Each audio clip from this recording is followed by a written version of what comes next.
Evangelho de Lucas, capítulo 2.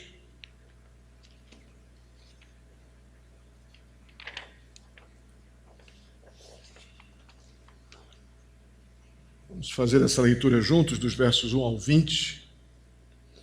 Depois vamos conhecer um pouquinho mais daquilo que envolve esse momento especial da narrativa do nosso querido Lucas.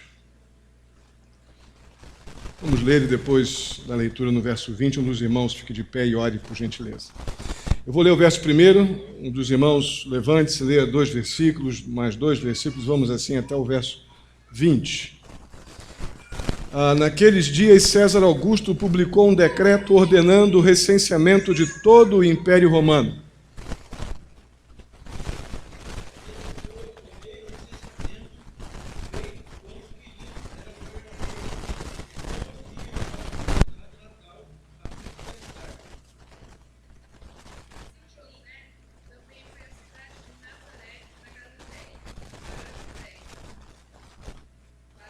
Para Belém.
Os pastores voltaram, glorificando e louvando a Deus por tudo o que tinham visto e ouvido, como lhes fora dito. Irmãos, estamos mais uma vez diante de mais uma descrição dos fatos, do nosso historiador divinamente inspirado Lucas. Esse título ele cabe muito melhor em Lucas do que no contexto aqui do Evangelho do que o de apóstolo. É um historiador divinamente inspirado.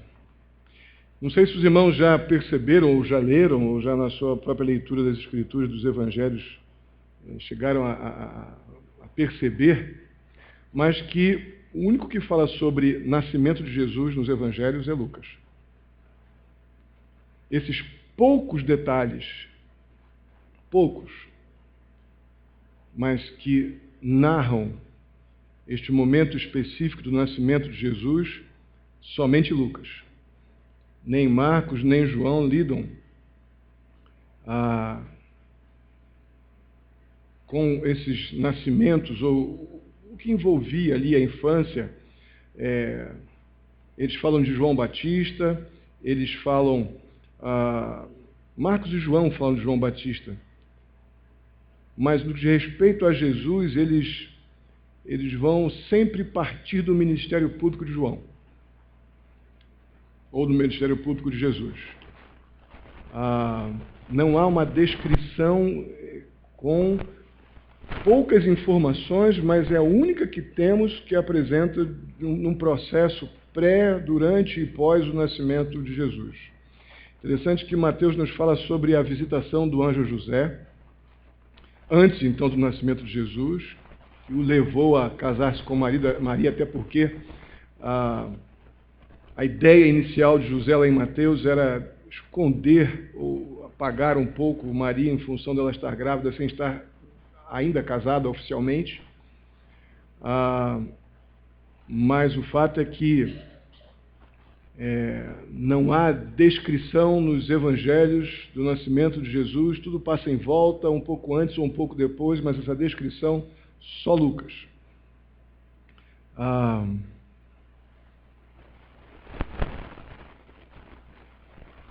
Mesmo assim, Lucas, com poucas palavras, nos descreve de uma maneira muito pessoal, como sempre acontece na sua narrativa,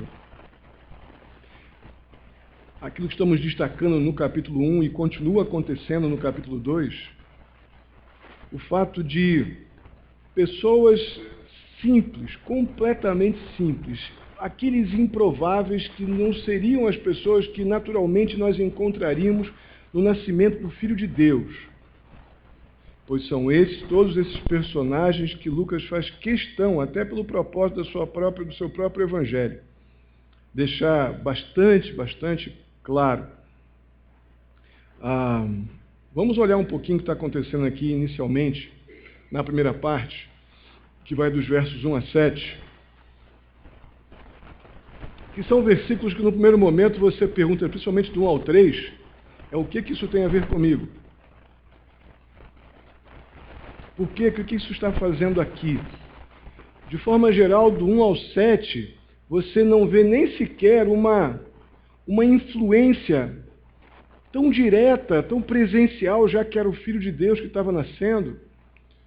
No 1 ao 7 você vê uma coisa tão do dia a dia, tão secularizada, problemas, você vê dificuldades.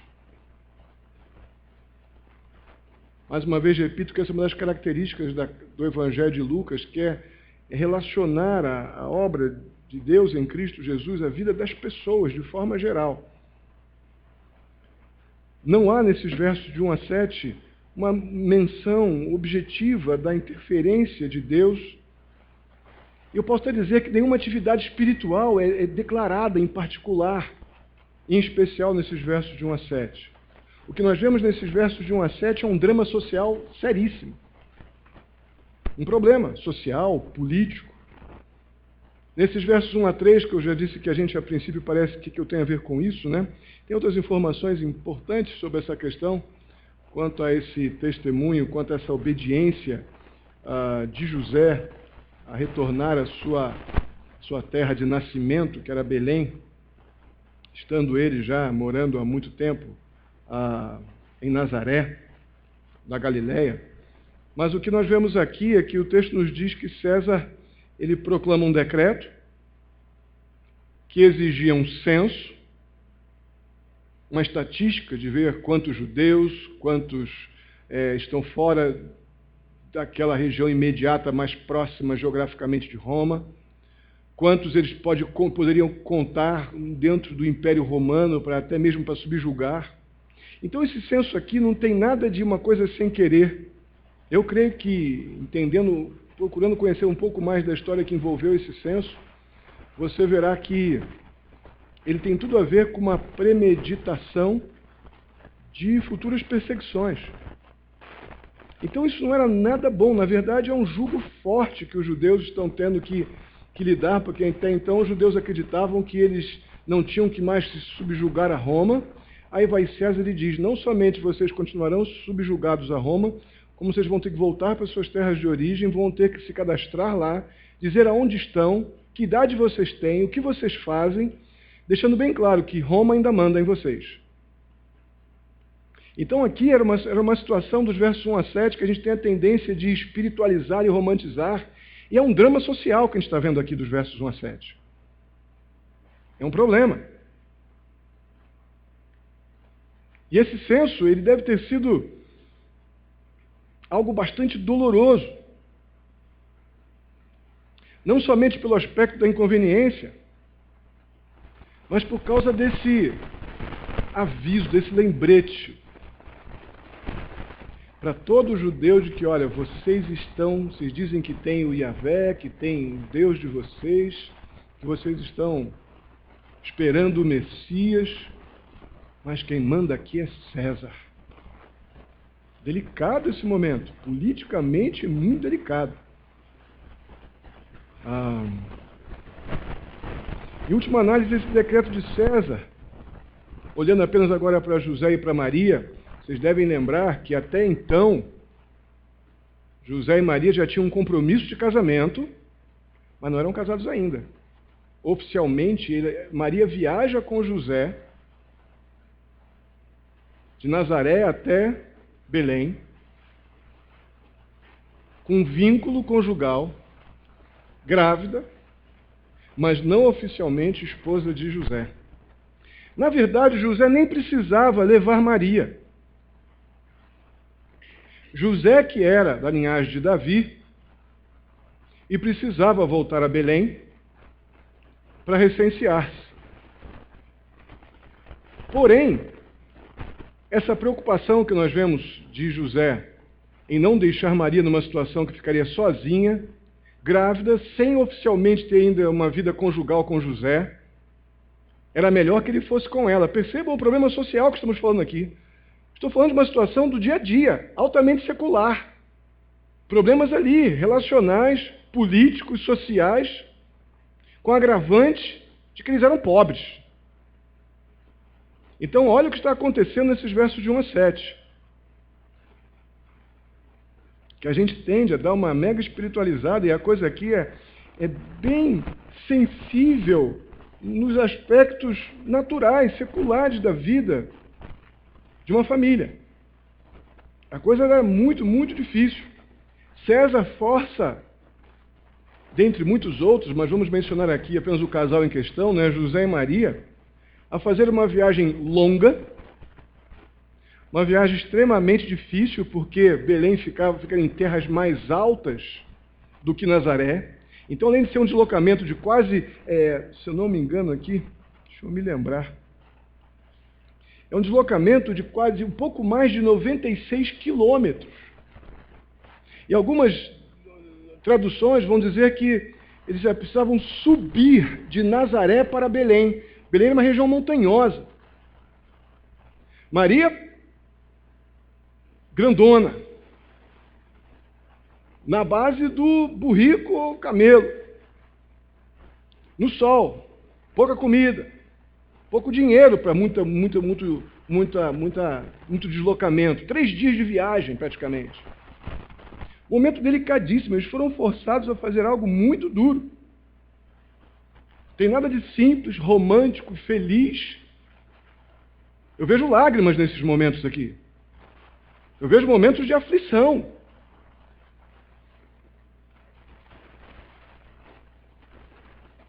Esse deslocamento de Nazaré para Belém já havia sido profetizado por Miqueias, profeta Miqueias, lá no capítulo 5, verso 2. A questão é que o propósito de Lucas aqui no Evangelho, no seu Evangelho, não é exatamente enfatizar o cumprimento da profecia do Antigo Testamento, mas o propósito dele, sem dúvida alguma, é mostrar as circunstâncias extremamente humildes, difíceis, socialmente altamente desfavorável, humanamente cansativo, duro, dificuldades até mesmo muito emocionais, por causa da situação que envolvia ali ainda Maria com aquela gestação, com um casamento ainda não consumado. O próprio verso 5 diz que José foi então alistar-se com Maria, que ele estava prometido em casamento e esperava um filho. Esse filho estava para chegar, porque chegando lá em Belém, a coisa foi muito rápida. Vamos falar sobre isso um pouco mais adiante. O fato é que aquela viagem não foi nada fácil, não foi barata, foi difícil, principalmente para uma mulher grávida. Chegando em Belém, nos é dito que eles logo foram procurar uma hospedaria. Não é improvável que José tenha feito algum tipo de... Alguém tenha ido anteriormente a Belém e feito em nome de José algum tipo de reserva em alguma hospedagem. É uma coisa que muitos comentaristas dizem como possível, tendo em vista que era uma época de recenseamento e ele estava indo com Maria grávida, então ele deveria ter tido essa preocupação. Mas talvez por pouco dinheiro, ou não ter feito nada fechando com dinheiro, não deu para passar cartão de crédito na época, não dava, né? Chegando numa provável hospedaria ou hospedagem que ele possa ter procurado, que eu não creio que ele levar Maria para nada, ou ficar procurando ali de forma irresponsável, aventureira, um local para estar com sua mulher grávida.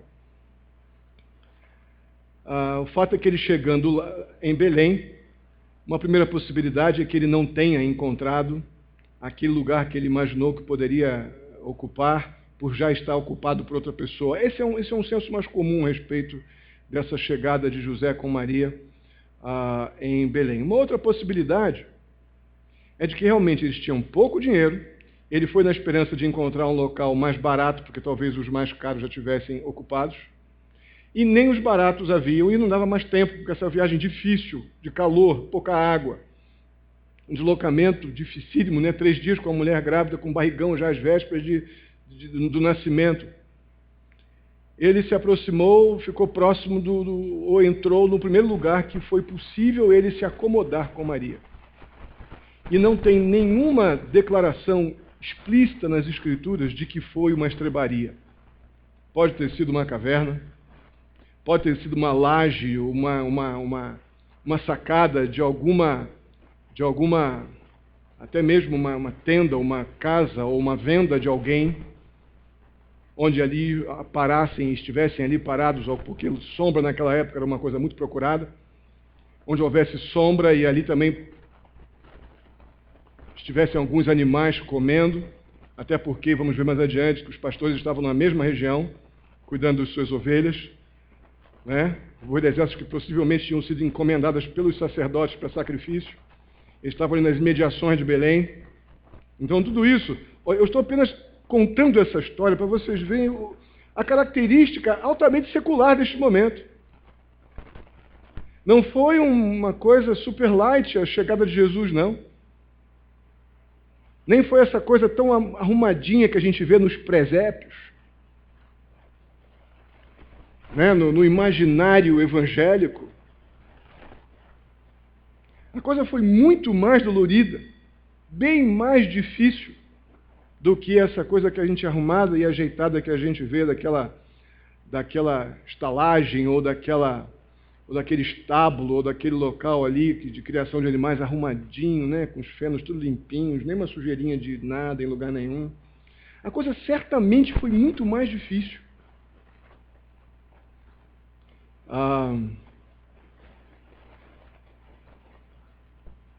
O fato é que essa acomodação aconteceu, esse local onde eles acomodaram, né, José, Maria, o local que eles encontraram após o nascimento de Jesus, naquele momento onde eles pararam, eu creio que isso foi logo na entrada da cidade. Não chegaram a entrar muito na cidade, foi logo na entrada da cidade, pela própria descrição que o texto nos dá, narrativa de Lucas. Nasce Jesus. O berço de Jesus foi um coxo onde se colocava comida para boi, vaca. Nada romântico, nem cheiroso.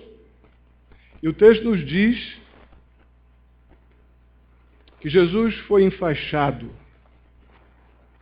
Panos que provavelmente vinham na bagagem de Maria e de José. Foi enrolado nesses panos. Tem alguma coisa bonita aqui? Tem não, né? Uma coisa até nos dói, né? A gente vê lá o Levi todo bonitão, lá chegando no mó. Tudo bonitinho, limpinho, arrumadinho, super cuidado, graças a Deus. E o nosso rei nasceu numa situação terrivelmente desfavorável. O seu berço foi um coxo onde se colocava comida para o gado. Manjedoura, fica tão romântico, né, cara? Foi um coxo onde se botava comida para o gado.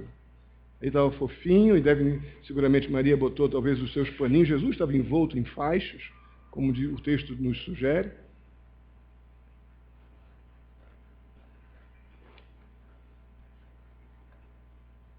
Até onde o texto nos indica, irmãos, é bastante difícil ver as mãos de Deus aqui.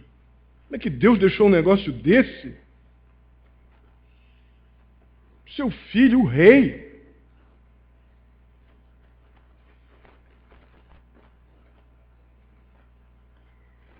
Maria e José, então, diante desse cenário, parecem apenas ser um casal pobre. Desculpa, irmãos.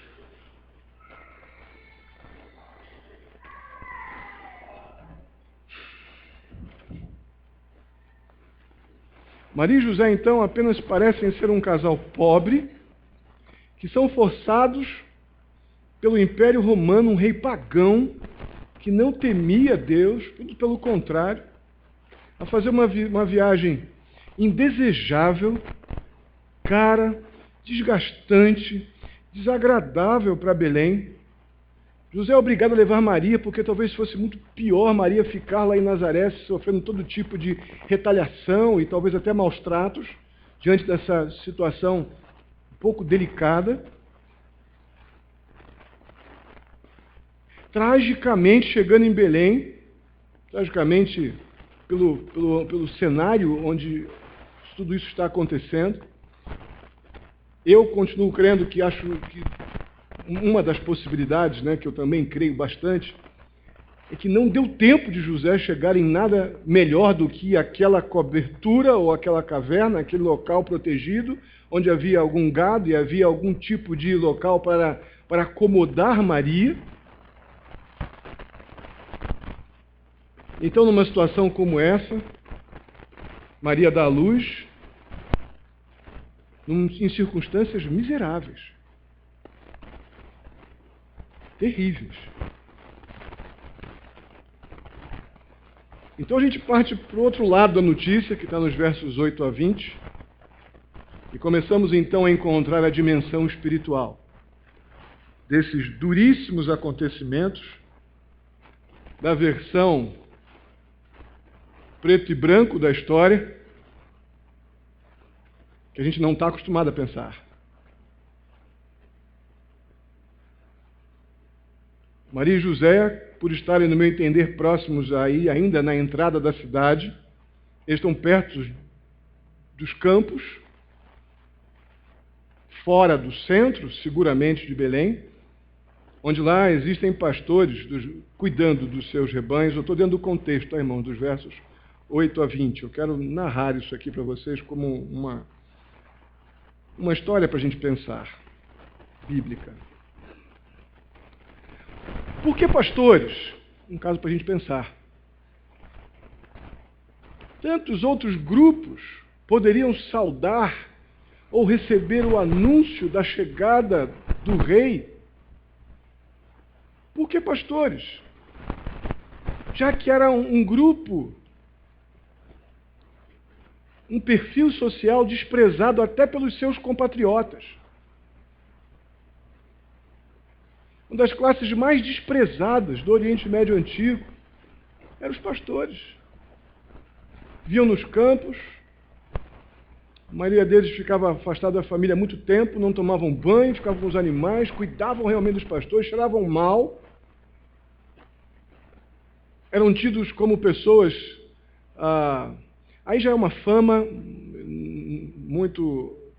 muito se lê sobre isso, mas é muito mais fama do que propriamente um fato, de que eles, quando chegavam nas cidades, por terem sempre muita fome, sede, e se sentirem muito fora do ambiente social, muito tempo estando no campo, a ideia de que eles eram meio abusados, no sentido não de desrespeito, mas de querer comer, querer sentar, querer abusar um pouco, estar meio entrões. Acho que a palavra melhor seria entrão. Mais fama do que verdade. Muito mais fama, na verdade, do que verdade. Lá em Gênesis, os egípcios chegam a dizer que os pastores eram repugnantes. Então isso chega no primeiro século já com uma fama. Os pastores chegam com uma fama bem complicada por esse histórico. O fato é que, apesar da reputação, esses pastores eram homens piedosos. Eles esperavam o Messias. Homens que estavam realmente aguardando o cumprimento das profecias messiânicas. O anjo do Senhor surge a esses homens e faz um anúncio extraordinário. A classe mais desprezada daquela época. Vocês teriam uma ideia, irmãos, esses homens eram tão desprezados que se eles fosse preciso que eles dessem testemunho em juízo sobre alguém, o testemunho deles não valia. Vocês terem uma ideia como o desprezo que esses homens tinham naquela cultura.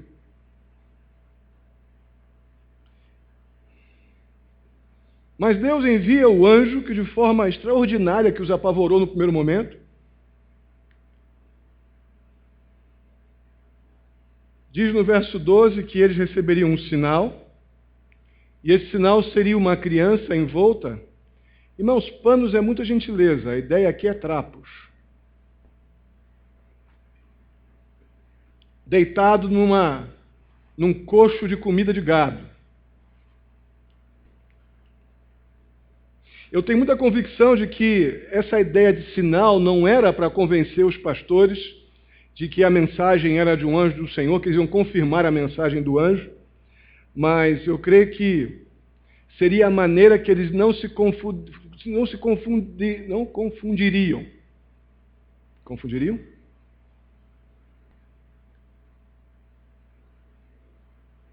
A ideia que vem à minha cabeça é que poderiam haver em outros lares, em outros lugares, crianças também envoltas em panos ou coisas semelhantes. Ou num berço, mas nenhuma envolta em trapos e num berço feito de coxo para comida de gado. Nenhuma. Somente o Messias. O sinal que eles encontrariam o Messias tão desejado estava na contramão daquilo que poderia ser imaginável ou desejado. Nenhuma outra criança, acredito que seria encontrada nesse cenário. Eu creio que as circunstâncias do nascimento de Jesus também criam uma identificação com os próprios pastores. Por que não haveria um grupo melhor para se identificar ali naquele momento com o Jesus, o Filho de Deus, que nascia envolto em panos velhos e num coxo de comida de gado?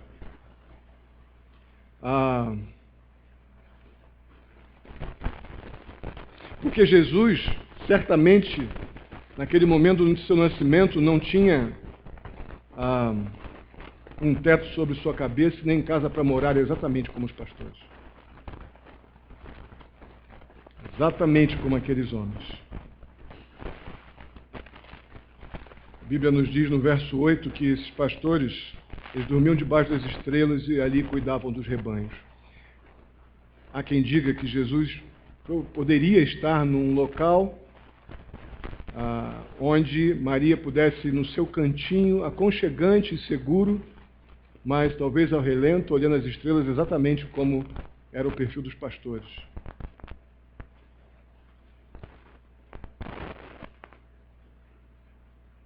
O fato é que nos versos 15 e 16, com muito empenho, com muita pressa, os pastores correram para Belém,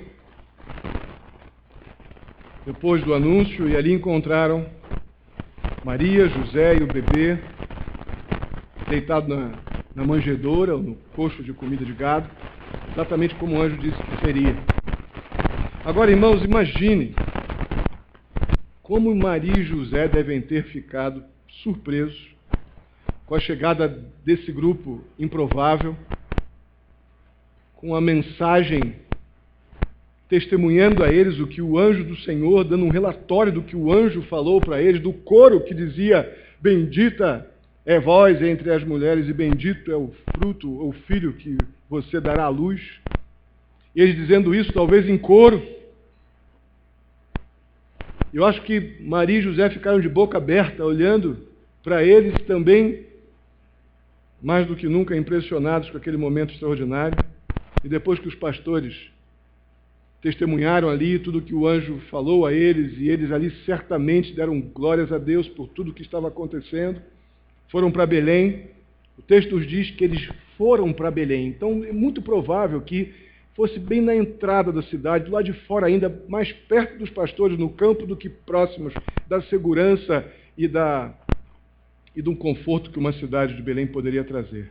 O fato é que depois disso, o texto nos diz que eles foram para a cidade de Belém, levando a todas as pessoas a atualização, tudo que haviam visto, falando, né, a todos. O verso 18 diz que todos os que ouviram ficaram admirados com as coisas que lhe eram ditas pelos pastores.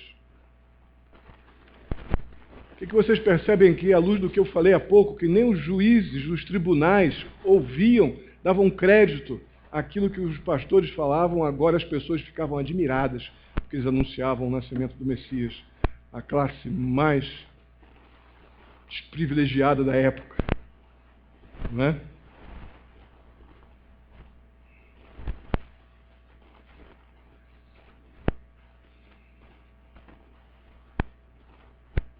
Ainda para completar essa ideia, por que Deus escolheu para testemunhar do nascimento do Rei, do Filho de Deus? Por que escolheu exatamente os improváveis dos pastores? Porque a gente sabe, irmãos, é que a gente tem uma tendência de achar que superestimar as coisas e achar que o bom é o que vem arrumadinho, embaladinho, e com tudo que eu preciso para que seja, então, que eu vá bem. Não é bem assim, não. Deus escolhe as coisas fracas deste mundo para confundir a sabedoria daqueles que se julgam sábios. E, em última análise, não é o mensageiro que importa, é a mensagem. Né? E a gente gosta muito de decidir se quer alguma coisa pela embalagem, né? Se fosse assim, as pessoas ali em Belém não dariam nenhum crédito à chegada do Messias, e vemos pelo texto que houve um grande impacto com aquilo que os pastores falavam. Eu quero concluir com duas afirmações importantes sobre esse texto. Primeiro é que o relato de Lucas sobre o nascimento de Cristo nos lembra algo nas Escrituras. Quando lidamos com a interpretação das Escrituras, a gente lida com a quantidade de vezes que aquele texto aparece, aquela ideia ou aquele tema é trabalhado.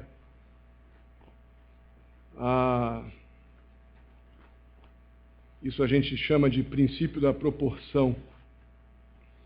Já disse que somente Lucas registra de forma detalhada o nascimento do Senhor Jesus Cristo. Então, apenas um evangelho em 4 descreve o nascimento de Cristo, enquanto os outros 4, ou enquanto os 4 descrevem a morte, com detalhes. Então, preste atenção. Olha o princípio da proporção. Só Lucas, em poucos versículos, descreve o nascimento. E os 4 evangelhos descrevem a morte.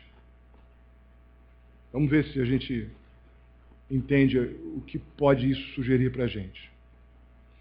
Alguns versos, então, como vimos aqui, descrevem os eventos que cercaram, então, o nascimento de Jesus, enquanto vários capítulos de cada evangelho são dedicados a uma descrição da prisão, do julgamento, da crucificação, do sepultamento, da ressurreição, da ascensão de Jesus. O princípio da proporção, então, aqui nos leva a entender que, ou pelo menos a sugerir a ideia de que muito tempo e espaço é dedicado àquilo que realmente é mais importante, enquanto pouco tempo e espaço é dedicado àquilo que é de menor importância. Mas, pastor, é de menor importância o nascimento de Jesus comparado com a sua morte e ressurreição? É. Haja visto o princípio da proporção. E é com base nesse princípio aqui que nós temos que concluir que a morte de Cristo é, sem dúvida alguma, ela é mais importante para os escritores do Evangelho do que seu nascimento. Evidências, eu não estou falando nada de conclusão paralela, uma evidência interna.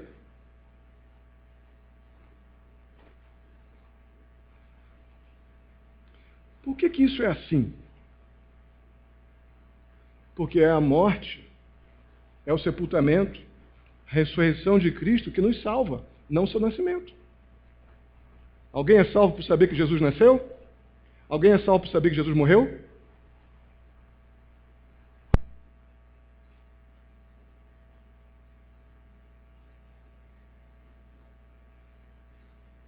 Por que o Natal é tão importante para tanta gente?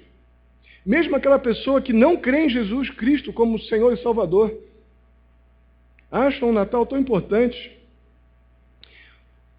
porque o bebezinho, numa manjedoura, num coxo de comida de gado, meio sujinho, pobrezinho, enrolado em trapo, é menos ameaçador do que aquele homem da cruz. É digno de pena o menininho da manjedoura. Esse eu até adoro. Mas o da cruz, não. O da cruz apontado nos evangelhos, ele interpreta a lei e aplica. Ele condena o pecado e a falta de fé naqueles que não o reconhecem como Senhor.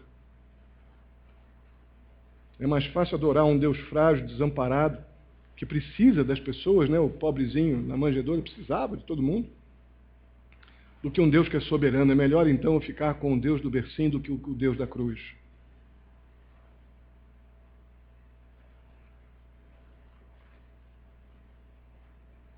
E a segunda afirmação, para a gente fechar, que esse trecho nos sugere, é que os propósitos de Deus, a gente tem dito isso, né, ao longo da nossa jornada juntos aqui, os propósitos de Deus são muitas vezes alcançados através das muitas lutas. Não se conseguiram imaginar nesses versos 1 a 7 que José e Maria passaram socialmente, economicamente, moralmente, até espiritualmente. Lutas, como pecadores como eu e você. Talvez em algum momento pensar, puxa, mas Deus não está vendo isso?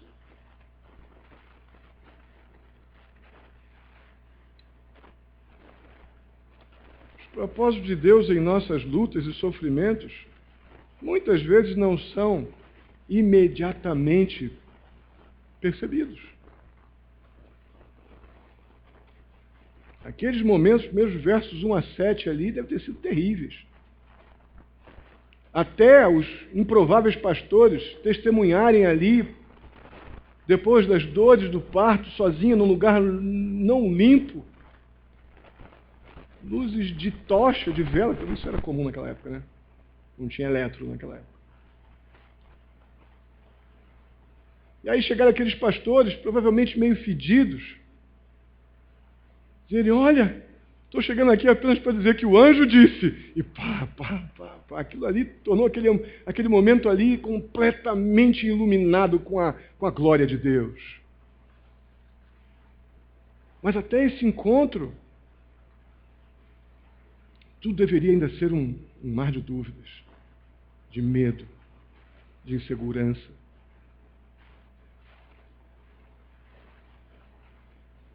Eu creio que nós temos que aprender com José e Maria é que aqueles sofrimentos, aquelas lutas aparentemente seculares da vida são, na maioria das vezes, instrumentos na mão de Deus para que no seu tempo próprio, ou talvez na eternidade, se tornarão claros para a gente os propósitos do Senhor. Mas eu creio que José e Maria foram aprendendo, não porque tiveram uma antevisão de tudo, porque Deus não fez isso. Deus lhes disse aquilo que eles precisavam saber e sofreram aquilo que precisavam sofrer. Jesus nasceu num ambiente, num contexto onde se identificou com toda a humanidade. Mas naquele momento, talvez José e Maria não enxergassem isso. Mas Deus via aquilo que a gente não vê. Providenciou tudo aquilo que era necessário para que a vontade dele se cumprisse e o nosso Salvador nascesse.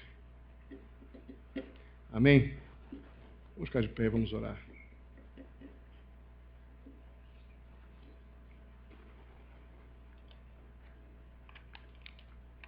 Bondoso Deus, obrigado por podermos olhar, ó Pai, para essa narrativa de Lucas e ver a Tua poderosa mão, tanto no cumprimento da Tua soberana vontade, com a chegada do Messias, o nosso Salvador Jesus Cristo, quanto no contexto humilde e desfavorável que chega ao nosso Rei, para que não houvesse uma pessoa no universo criado pelo Senhor que não pudesse se identificar com o Filho de Deus. Obrigado a Deus por José e Maria serem um homem e uma mulher como nós, que tiveram dúvidas seguramente, que foram talvez em alguns momentos devem ter se sentido desamparados, mas em todo tempo se sujeitaram ao Pai àquilo que o Senhor propôs a eles e esperaram no Senhor, talvez em alguns momentos de lágrimas, dúvidas, mas o Senhor no teu tempo, na tua hora, trouxe ao Pai a consolação da tua presença, ó Deus, de uma maneira tão improvável, ó Pai, através daqueles homens tão esquecidos pela sociedade, ó Pai, e foi exatamente aqueles ali que o Senhor levantou para trazer a mensagem de boa nova vinda do alto, do céu, para aqueles que ali, ó Pai, estavam guardando essa consolação gostosa que vem da tua parte. Que possamos ter uma postura sempre confiante, ó Deus, que sempre vem a consolação do alto, ó Deus, para aqueles que em Ti esperam. Assim eu te peço, agradecido, por podermos olhar, ó Pai, para essa perspectiva do nascimento de Jesus e ver que não há nada que o Senhor não esteja soberanamente, ó Deus, decidindo, decretando para a Tua glória e para o nosso bem. Assim eu te peço e agradeço em nome de Jesus. Amém. Vamos orar, irmãos.